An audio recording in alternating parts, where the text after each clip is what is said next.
And guys, i-open lang natin ang ating Shopee account. So, para sa mga hindi pa nakakaalam guys, kung meron kayong naiipon ng mga coins dito sa Shopee, magagamit nyo siya once na o-order kayo or mag-check-out kayo ng item. So, makakalas kayo ng babayaran once na ginamit nyo yung inyong coins. So, for example guys, is pipili ako ng item or mag-check-out ako ng item. So, magsa-search lang ako guys ng item na i-check-out. So, for example guys, is i-check out ko itong item na to. So, open nyo lang. And then, ibabay na natin. Para mapakita ko sa inyo kung paano nga ba ginagamit ang Shopee coins. So, ibabay ko lang. And ayan guys, once na i-check out nyo na yung inyong order, i-scroll up nyo lang.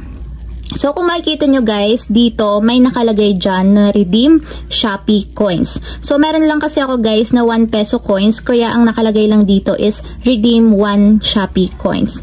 So, para magamit natin to kailangan itatap nyo lang or ito-turn on nyo lang itong switch button na nasa right side nya. So, makikita nyo guys, nababawasan yung total na babayaran natin. So, kung kanina is 131 siya, so, kapag ginamit natin itong Shopee coins na 1 peso, magiging 130 na lang siya. So, mas okay guys na mas marami kayong maipon na coins para mas malaki yung maliles natin sa total item na ating babayaran.